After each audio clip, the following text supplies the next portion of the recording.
Cup against Bangladesh, who are making their major tournament debut. সিডনির কমব্যাংক স্টেডিয়ামে match শেষের বাঁশি বাজতেই গ্যালারির দিকে এগিয়ে গেলেন ঋতুপর্ণা আফিদারা। শক্তিশালী চীনের বিপক্ষে 2-0 গোলে হারলেও লড়াইয়ের জন্য সমর্থকদের কাছ থেকে পেলেন করতালি আর বাহবা। লাইন ধরে হাত মেলালেন প্রবাসী বাংলাদেশিদের সঙ্গে, যারা পুরো ম্যাচ জুড়ে গলা ফাটিয়ে সমর্থন দিয়েছেন। প্রায় 35 গজ দূর থেকে নেওয়া ঋতুপর্ণা চাকমার দুর্দান্ত সেই শট হারের পরও সব আলো কেড়ে নিয়েছে। সামাজিক মাধ্যমে প্রশংসায় ভাসছেন এই নারী ফুটবলার। অনেকের তো আফসোসের শেষ নেই। ইস, চীনের গোলকিপার লাফিয়ে যদি সেই শট ঠেকিয়ে না দিতেন। ম্যাচ শেষে দূরপাল্লার সেই শট নিয়ে নিজের অনুভূতি প্রকাশ করেছেন ঋতুপর্ণা। গোল হয়নি বলে আফসোস নয়, বরং তিনি বলেন সেটি গোল হলে হয়তো নিজের জীবনের অন্যতম সেরা গোল হিসেবে মনে রাখতেন।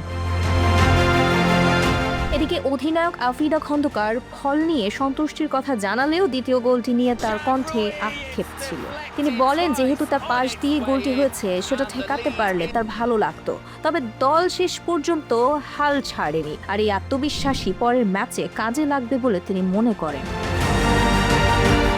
আর জাতীয় দলের হয়ে এদিন প্রথম ম্যাচ খেলেছেন গোলরক্ষক মিলি আক্তার। বড় মঞ্চের চাপ থাকলেও তিনি জানিয়েছেন এত বড় স্টেডিয়ামে জাতীয় দলের হয়ে অভিষেক ম্যাচ খেলা তার জন্য ভাষায় প্রকাশ করা কঠিন এক অনুভূতি। ভুলগুলো থেকে শিক্ষা নিয়ে পরের ম্যাচে আরও ভালো করার প্রত্যয়ও ব্যক্ত করেছেন তিনি। হারলেও এই ম্যাচ বাংলাদেশের মেয়েদের আত্মবিশ্বাস বাড়িয়েছে। এখন লক্ষ্য পরের ম্যাচে আরও দৃঢ় হয়ে রুখে দাঁড়ানো। Tanjila Twinkle, sports 24 BD।